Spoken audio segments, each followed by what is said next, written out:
Hey guys, happy Tuesday. Welcome back to Tasty Tuesday, and I have another very quick, economical dinner for you. This is very kid friendly. It is something I've made since, gosh, my kids were itty bitty. They love it. It's not really my husband's favorite, but he'll eat it. And usually on Mondays he doesn't have much of an appetite, so today is Monday for me. Tuesday for you. So I'm making this tonight because it'll be something that he can eat tomorrow, actually warmed up, and it'll be tasty because it's supposed to be cold, wet, and nasty tomorrow. So we're gonna hop into it.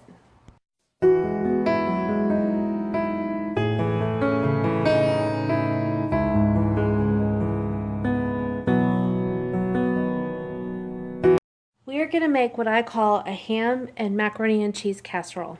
That's it. You can call it whatever you want. This is your list of suspects. The garlic salt that I have here, this is for garlic toast. I have a loaf of French bread. I'm going to turn it into garlic toast. But you're going to need probably about a third of a block of Velveeta. As you see, I have the Walmart brand. It's just as good. You're going to need a little salt, a little pepper, 3/4 of a box of shells, any kind of pasta you like. I really like rotini and then the bow tie pasta. But the shells is something that everybody in my house agrees on. Here I have about 2.5 to 3 cups of cubed ham. You guys remember from my grocery haul last week that I bought a ham and we ate it over the weekend. We were supposed to actually have mac and cheese with it one day, but we decided to do sandwiches both days. It was nice. A pack of ranch, I think I've already said that. I like to add probably about 1/4 of a teaspoon, maybe a little bit more, of this Chipotle Chili Powder to any mac and cheese that I make. It just adds a special kick. And I have about a cup of milk. I may not need that whole cup, I'm not sure. But what you're going to do is you're going to boil your pasta to what you want it to be. Of course, drain it. Then you're going to add your milk, your Velveeta, your ranch, and get it where it's nice and creamy. Add your pepper. I usually use a 1/2 teaspoon to a full teaspoon. I like a lot of black pepper. And salt, you're going to salt to taste. Once you get your mac and cheese like you want it, you're going to add your ham and then make sure you add just a little bit more milk. The only thing I don't have here is a little bit of shredded cheese because I'm going to pop this in the oven to let it get really ooey gooey together while it finishes cooking. So when you cook your pasta, you don't want to make it perfect. You want it to kind of be al dente at the very most. You can undercook it just a tad, and that way when it comes out of the oven it won't be mush, because I don't like mushy pasta. So that's it. I'm going to set the rest of this to music, and I hope you give this a shot and try it, and I'll show you what it looks like in the end. Here's a little tip in case you did not know. If you have boiling pasta, potatoes, anything on the stove, and you're not going to put a lid on it, if you put a wooden spoon across the top, 9 times out of 10 it's not going to boil over. Make sure you have salted water though, or it will boil over. That's my tip. I also forgot to tell you that I am going to serve this with a veggie tray. So we're going to have cucumbers, broccoli, cauliflower, carrots, ranch, ranch dip, broccoli, cauliflower, carrots, and celery. Don't forget the celery. So we'll have garlic toast, that casserole, and raw veggies and dip. That's dinner.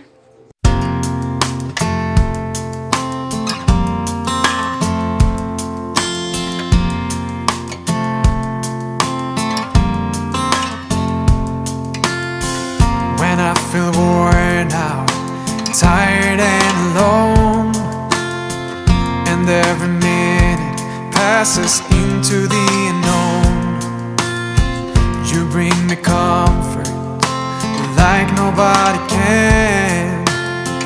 I hear you whisper, life has only just begun. So I hold out hope to be stronger than forever when it's you and me together. 'Cause I never lost my faith in you. Every time when I felt you would pull me through. Yes, I never lost my faith in you. Oh, I never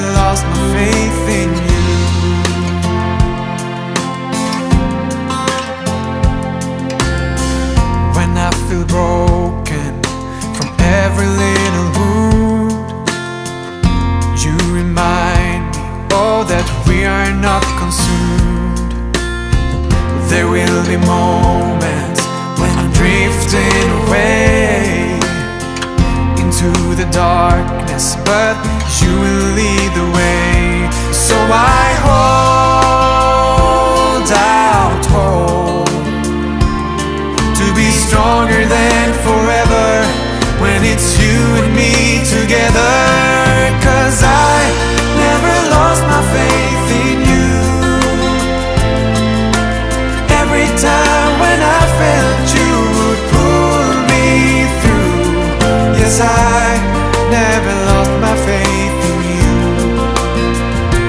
Oh, I never lost my faith in you. Oh, but who could I turn to? Now I know there's nobody like you. And every time we get a little closer, how I wish that I could stay forever. As you see, I added some red onion on top. I'm going to stir this all in together because I don't want the onions to sit just on top. I had them. They needed to be used. So one good thing about casseroles is you can kind of adapt any casserole to your own family's flavor. If I had green onions, I would have used that, but I do not. I am out. So I diced up some red onion. You can omit it completely, but it's going to add another depth of flavor if you add it. Perfect. Now because I don't want this to really dry out, I'm going to cover this in foil. My oven is preheating to 375. It'll go in the oven for about 25 minutes. I'll pull it out, then I'll make my garlic toast. And that is it, my friends. Thanks for joining me for another recipe. Make sure you look down below. I'm going to give you a few tips on this, some alterations, some different things you could do to change it up, to use maybe chicken and broccoli and cauliflower in with the mac and cheese, because that is really good too. So definitely look at the description box down below for other suggestions and the full recipe and all that good jazz. Thanks for tuning in. Cause I never lost my faith in you. Every time when I felt you would pull me through. Yes, I never lost my faith